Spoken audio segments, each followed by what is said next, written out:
All right, we are pretty much cooled down now. We're a little warm to the touch on the coil. The engine itself fairly cool.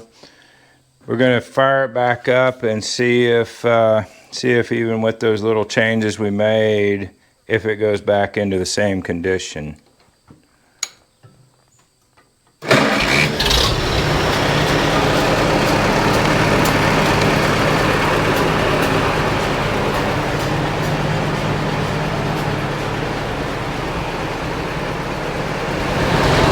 I've let it run a little while without the alternator. I'll turn the alternator on.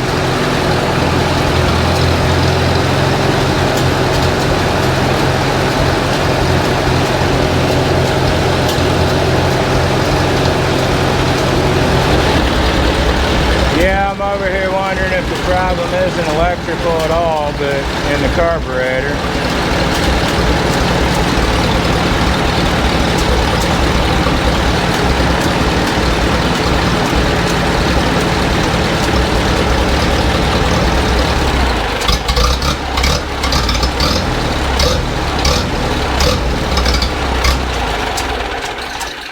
There it goes.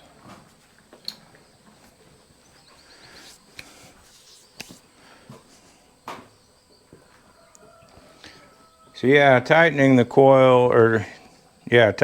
terminal in that coil didn't seem to change much of anything. It's still not getting extremely hot. Other than that metal band, I wouldn't want to leave my hand on that metal band. That is extremely hot. Now, at the risk of this biting me in the butt, there is one other thing I can do. I showed you earlier I have this coil off a running tractor and we did some tests on it. I've got a lot of this kind of stuff sitting around in the shop, including a brand new coil that's never been used.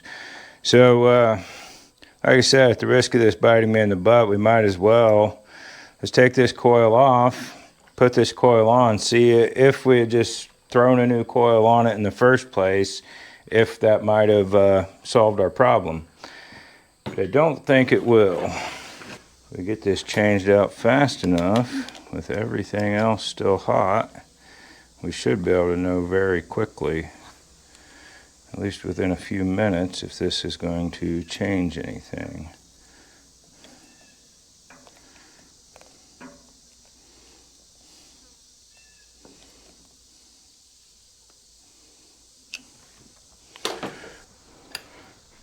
There we go again.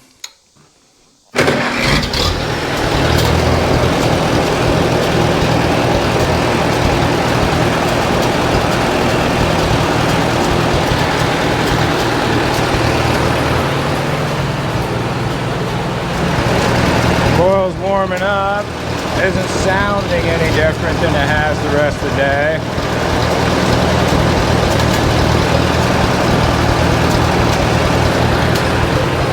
Alright, it's been several minutes now. That coil is about just as hot as the last one was. I can touch the coil, but the metal band, I don't want to keep my hand on that. I'm going to pull it out and see what happens.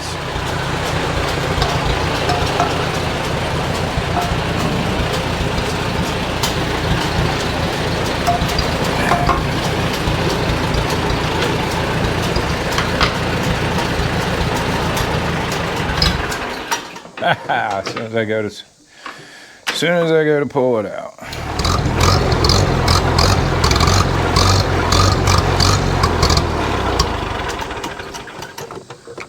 Just gotta get back to the carport.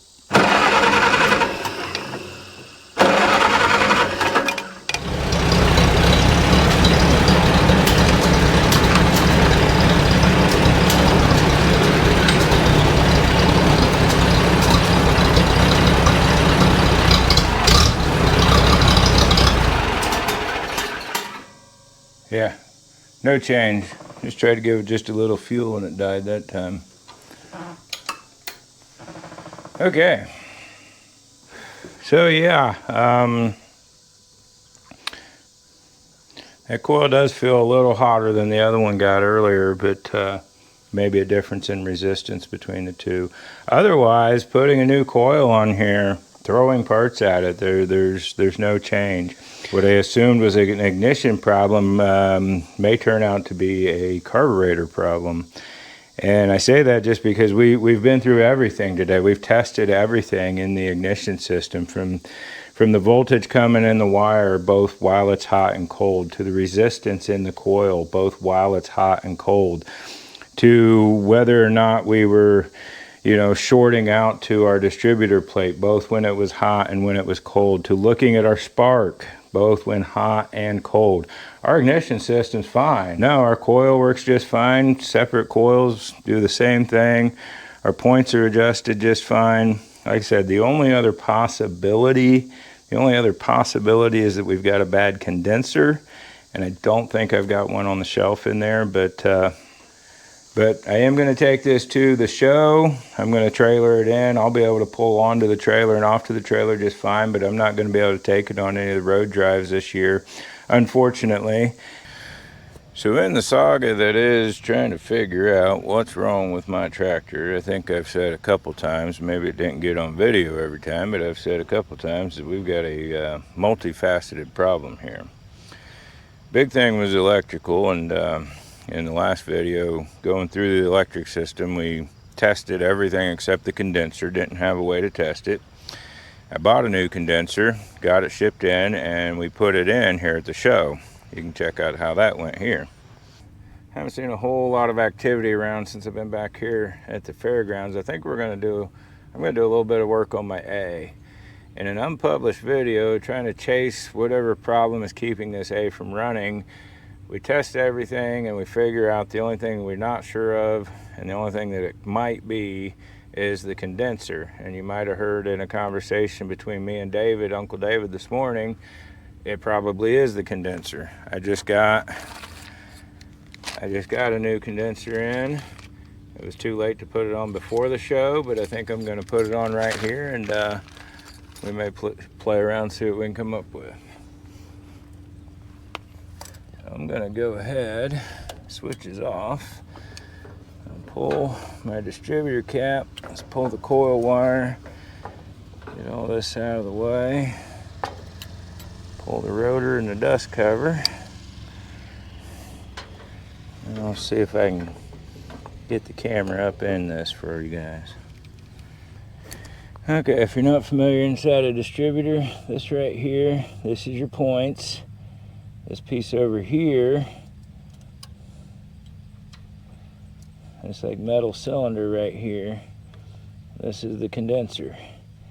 And what this does is this prevents you from having that big arcing spark between your points when your points open.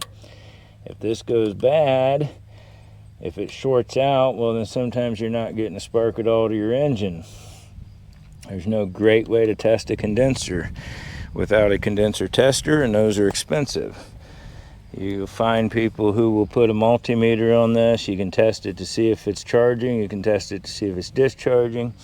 You can even test with a, you can test its capacitance and tell how many farads or picofarads of capacitance it has, but you can't really truly test the condenser without a condenser tester.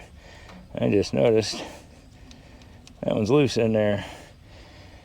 So thinking that this condenser may be my problem, that could be part of it there. It's also black out down on this end.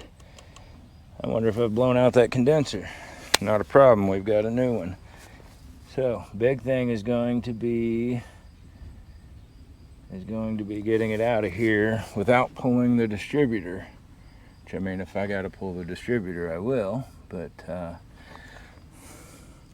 first off, down on this side, I won't even try to get the camera down in there. You might be able to see it. Down on this side, there's a flathead screw that holds this bracket that holds that condenser in. Yeah, see if we can see that on camera. That's all black and kind of burnt up here, and it's loose. If this bracket's down tight, then that means the body of this condenser might have shrunk a little bit. A lot of times they'll like blow out one end or the other, or they'll bulge out. This one seems to have shrunk some. That's interesting. That's odd. I've not seen that. Let me get a screwdriver. There we go. Maybe.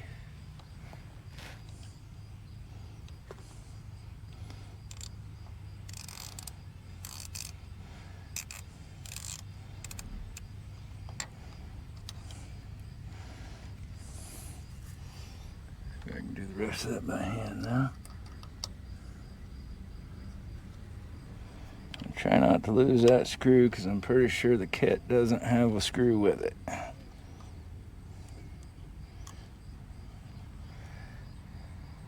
Okay. Make sure we save that. And with that, the whole thing here should come loose. And then there's a nut right here that is probably about a 5/16. And there we can really see the discoloration in that. I don't know if that means it's blown. Without a condenser tester, we'd never know, but I don't have any others that look like that.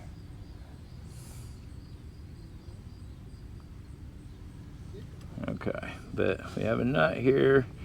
It's probably 5/16, maybe 3/8. That's what I thought. Okay, that's 11/32. I don't have an 11/32 wrench on me. Aha! Look at that, little adjustable wrench. Size it up here on the outside. If you know me, you've watched much of the videos I do on tractor maintenance. I don't necessarily like adjustable wrenches, but there is a time and place for everything. I don't need that 11/32 on the outside to hold it.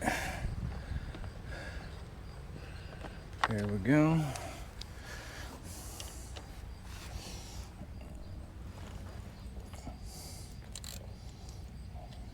Just take all this off.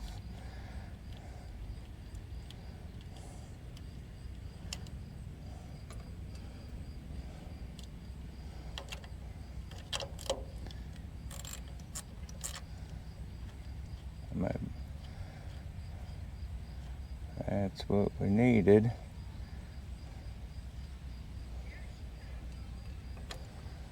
Okay. Pull the points. Get that whole thing out here. Yeah, I think this old one's got a different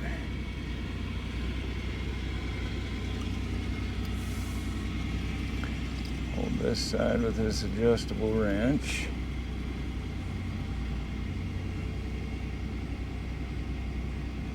Hold the other side with that socket.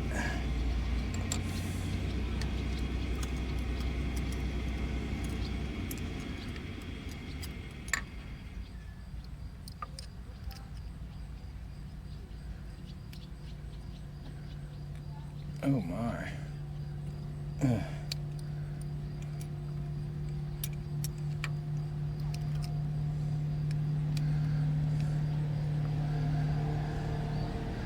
Things like corroded in there.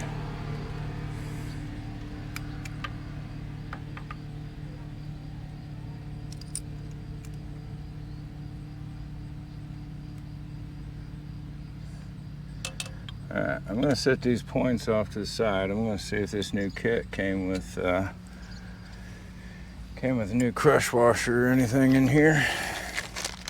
So I'm going to take this stud again, put the washer on there, drop the lock washer on there, put the nut on there.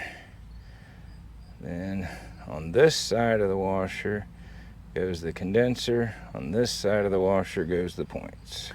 Alright, points and condenser put back together. And put back on the shaft. Line it up. Get it down in here. There we go. And we'll bring the condenser around. You can see the hole now where that flathead screw goes. That hole's going to go right there. It's going to line up with this hole and that little flathead screw we started with. And just a little bit of grease, ain't we? Oh no.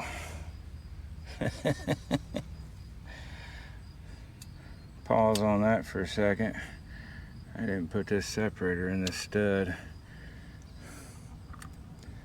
I'm gonna have to pull the points back out.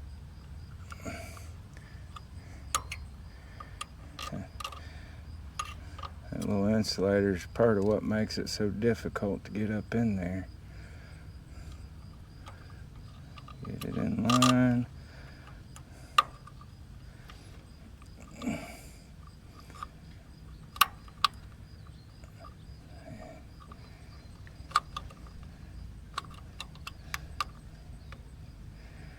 Yep, ain't got that turned right yet, do we? 'Cause it ain't lined up right. There we go.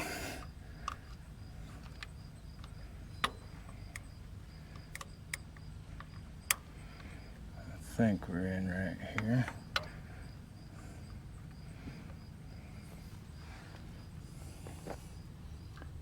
Yep, now we're in correctly.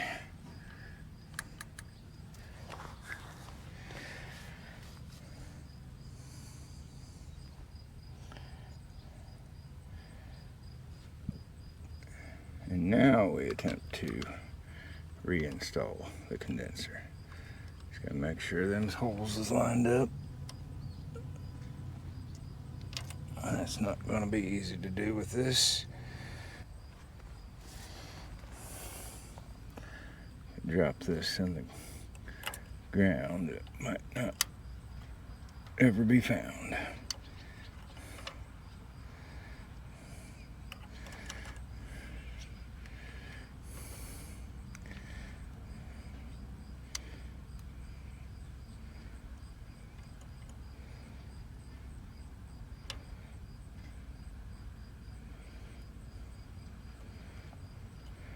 Got a little bit of electrical tape with me. If I try this 2 or 3 times and don't get it right, I can always tape the screw to the bit.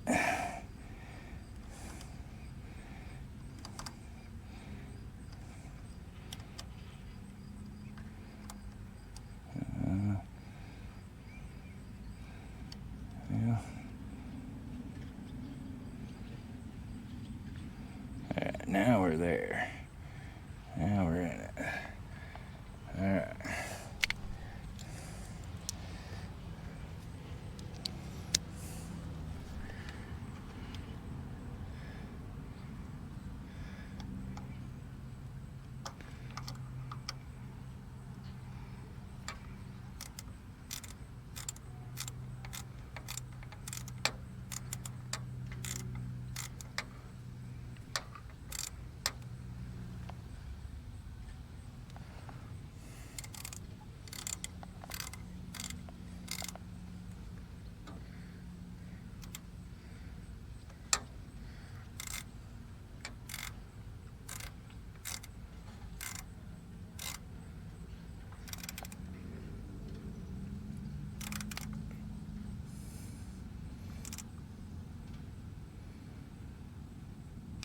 Okay, that's good and tight. There we go. And a lock washer and a nut.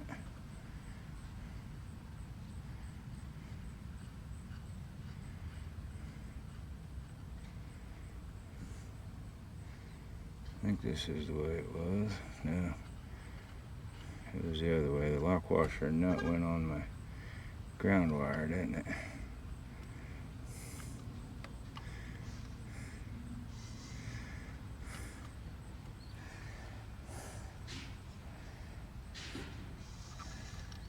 Put this washer and nut on here.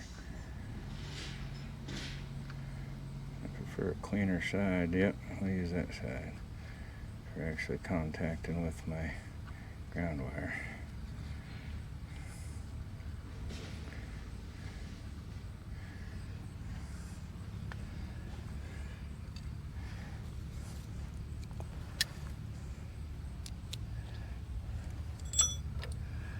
So I'll get in here.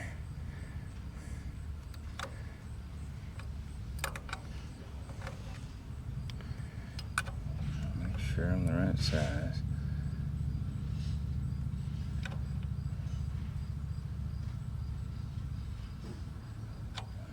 That should go on in here. There we go. Let's tighten this down.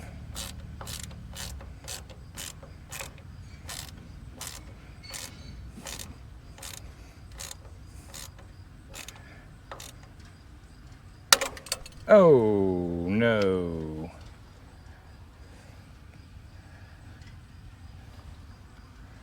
Crap.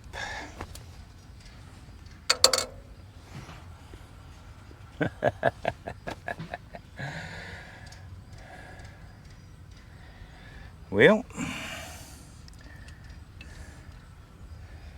guess we're gonna pause this and look into more of it later. Alright, Tractor Supply to the rescue, maybe.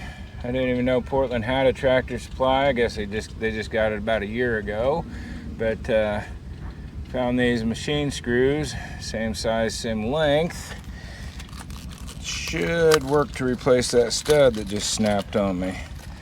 We'll just have to piece everything together one at a time.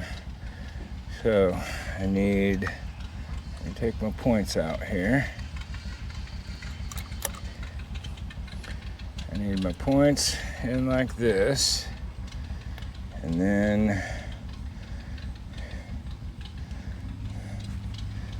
take the washer off that other one.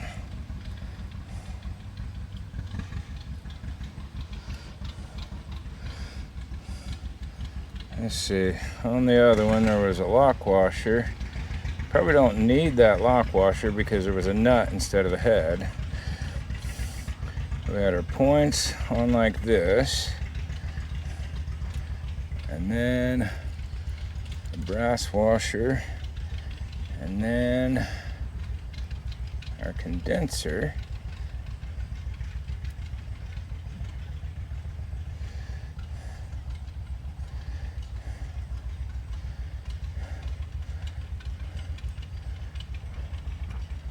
And then a nut.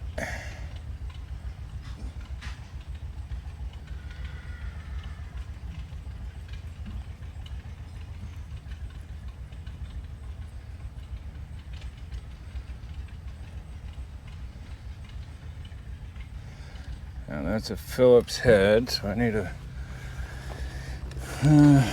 Phillips head real quick.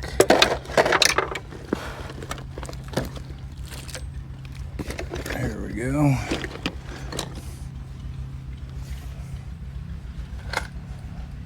I use the Phillips head and this little let's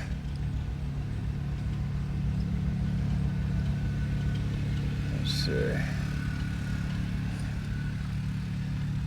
Little adjustable wrench and the Phillips head, I'll tighten it down.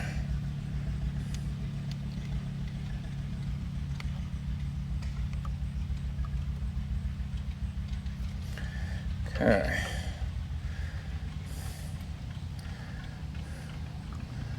Now, make the same mistake I did last time. This spacer in here.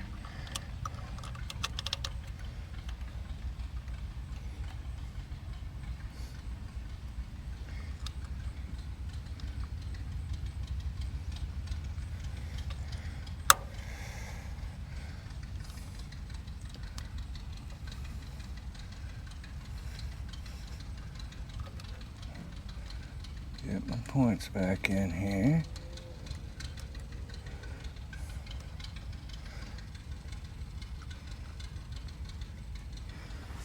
It's not lined up right yet. There, those are in.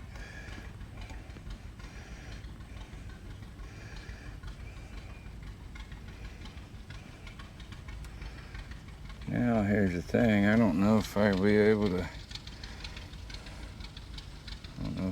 to tighten this down correctly.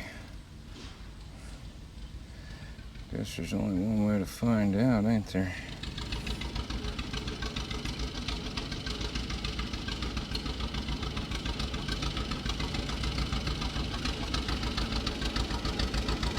I don't know if I can get in there small enough to keep that from spinning.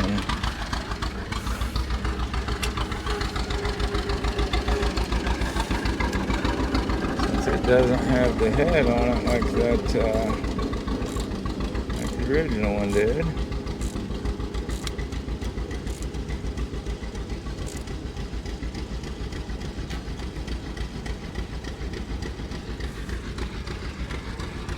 But we're gonna try it anyway.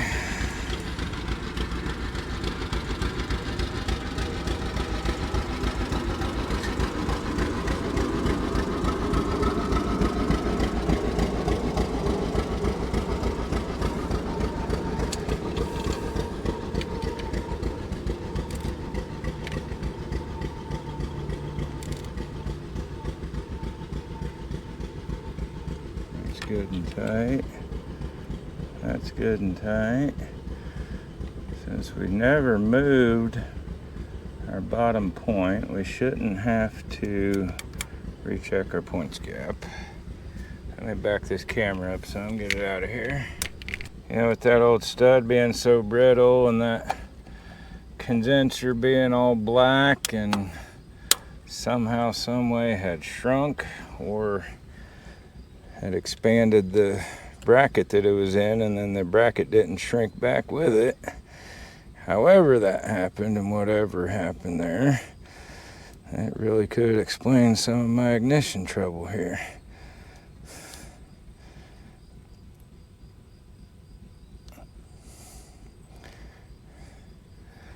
All right. Yeah, we'll fire it up again.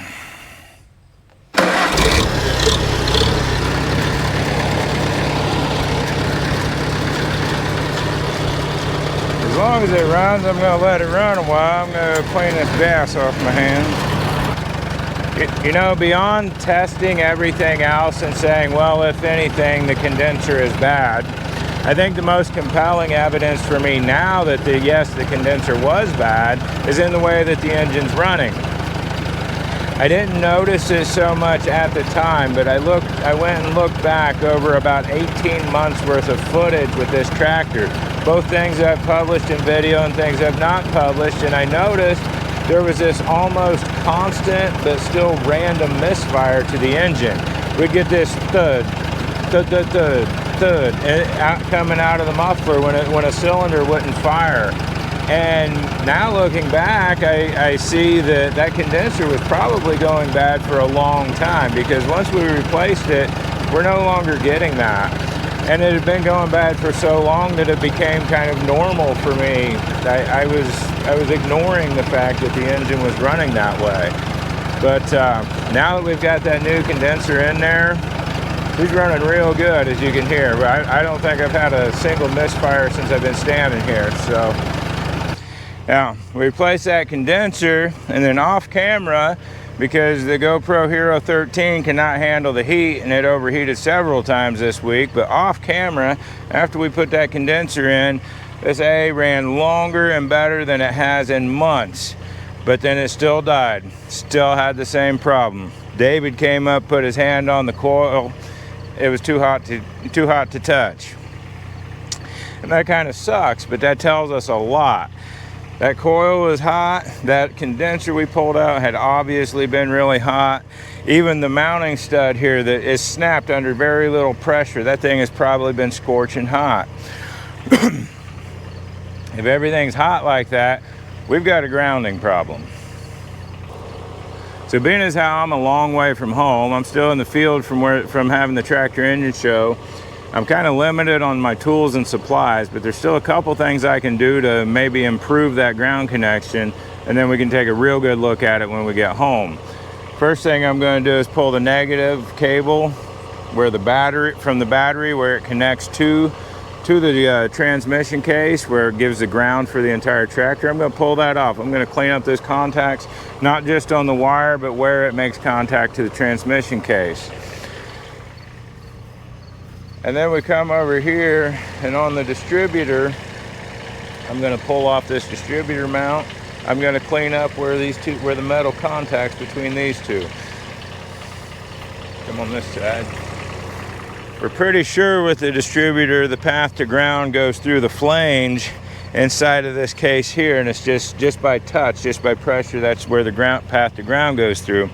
We think we can get a much stronger, tighter path to ground if we kind of force it to ground through this mount. So that's the two things we're going to do here real quick. Okay, the stock location where the negative wire grounds to the transmission case is right here beside your gear shifter. That looks like that's going to be a 9/16 bolt.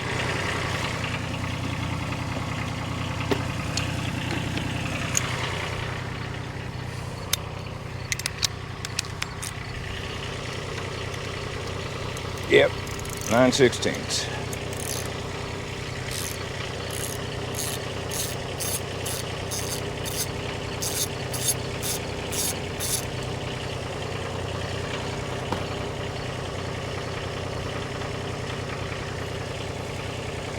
That's pretty dirty and grimy.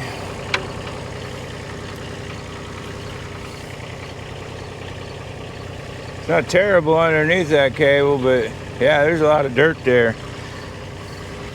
Try a wire brush.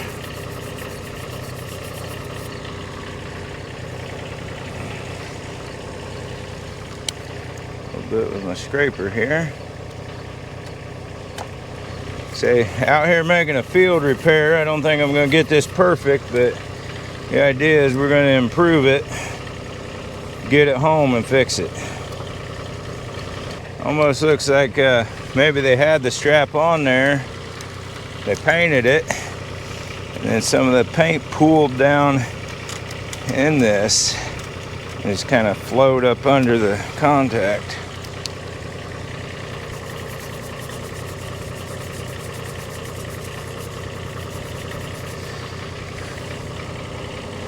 I've never noticed that before in all the years I've had this. I've never had the problem, but very well could be that my electrical issue,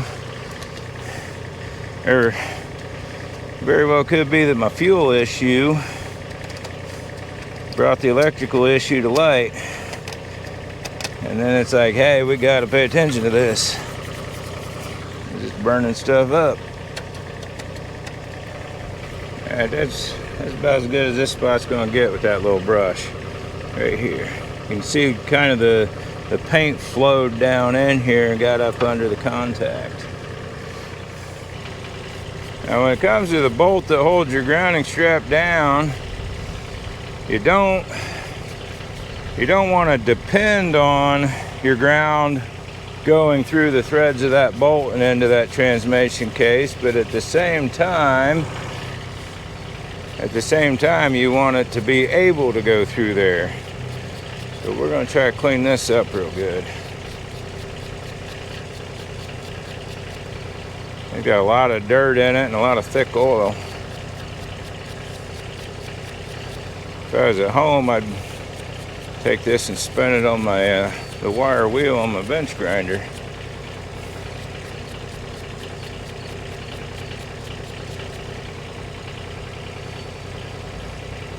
And then probably run it through a die. But run a tap through that hole, but I'm not home, I can't do that. So we're just gonna clean it up best we can.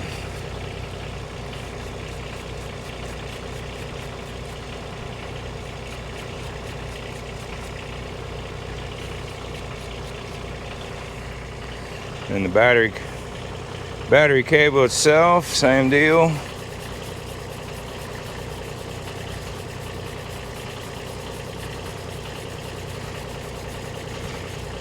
That's copper under there, so it'll clean up real quick.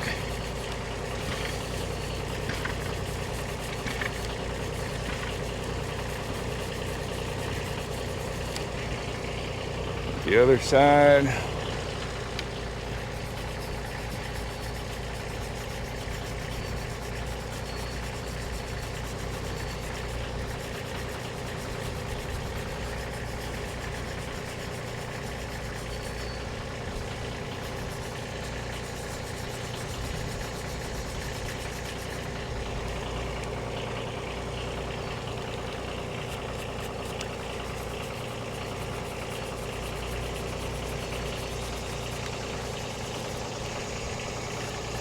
Looks good enough for a field job. I'm going to take and put a little bit of dielectric grease on the bottom of this. Smear a little on the top as well.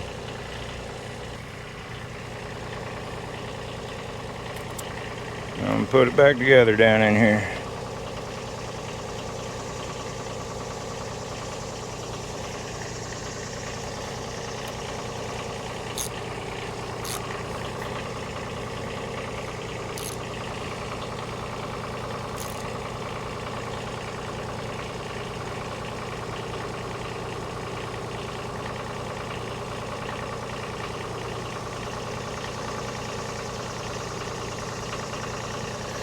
Should be good. Now the distributor mount here will take a very similar process, and it uses a 1/2 inch wrench.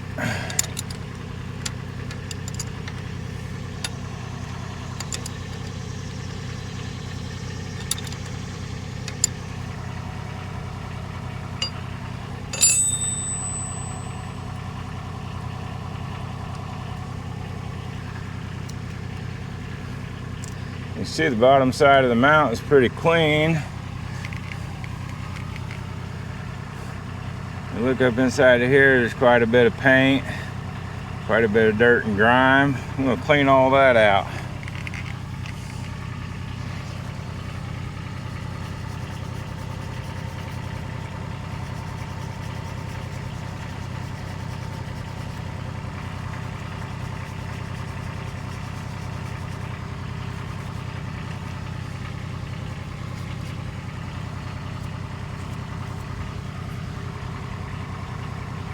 Actually, I said I was gonna have to clean the paint off of this. The paint's already not there. You know, we might have been wrong. This may be where it is supposed to make ground, but it just got so much grime in it, it's not making good ground. I think I'm gonna grab some stuff and spray on that and clean it up real quick. I think I've got carburetor cleaner here. I think. Might be a little unconventional, but I found some Windex. I'll spray up in here, break some of that down. So otherwise that stuff's just gonna gum up my, oh yeah, that cleans it real quick. That stuff's just gonna gum up my wire brush if I try to scrape it off of there. But now we can see that is where the ground comes through, or at least it is a path. And ours just got really dirty. So we do this, maybe scrape a little bit of that paint off here, because it's going to cover, actually it's not even going to cover that side, is it? It just touches the edges. It mostly touches here and on top of this flange here. We get that cleaned up, we run this for a while, we'll see if that coil gets hot.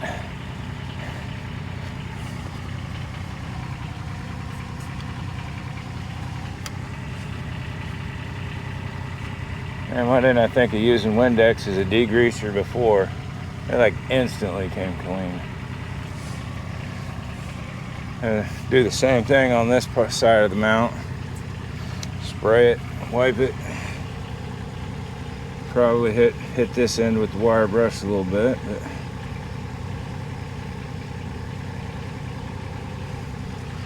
But yep.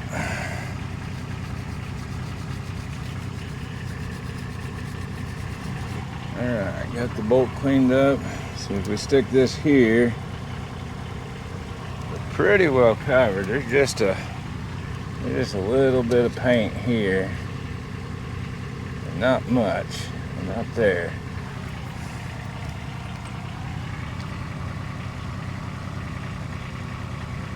Yep, that'll cover it. Same as the other contacts. I'm going to put just a little bit of dielectric on here. That just keeps little dielectric grease, just keeps little very low current leakages from coming through. It keeps your keeps points and contacts and battery contacts and battery terminals from corroding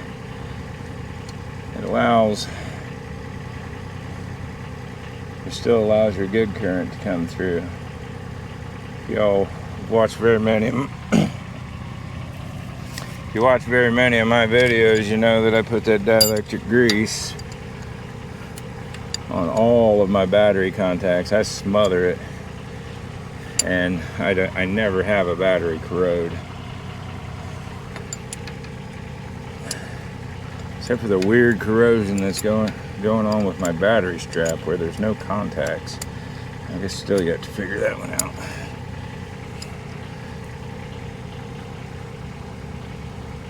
Well, there we go. We're good, clean and tight. I do believe it's time to put some gasoline in this thing. Well, you already heard how well this started running once we changed out the condenser, and now with cleaning up those grounds, it's even more so. I wouldn't say we're 100%, but we're real close.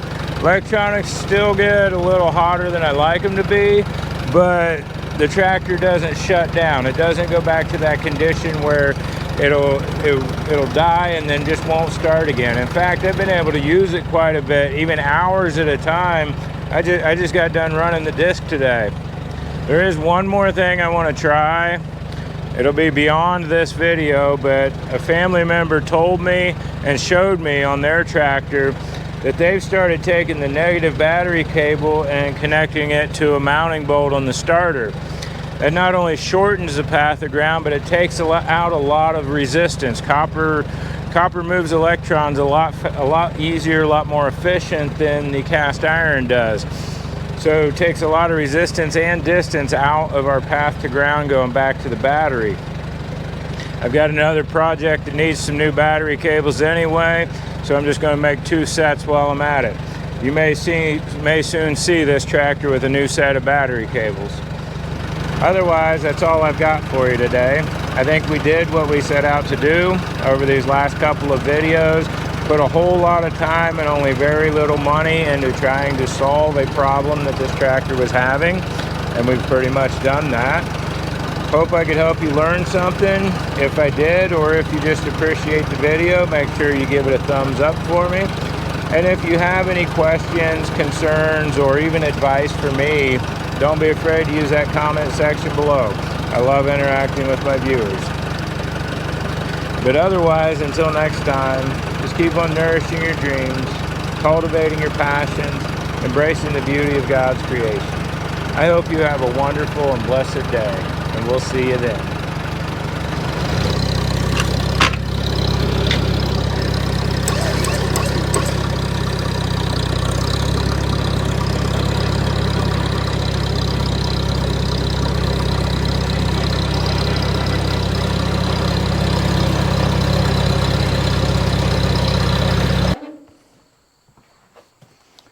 Oh, if I could just get that other tractor to run that good.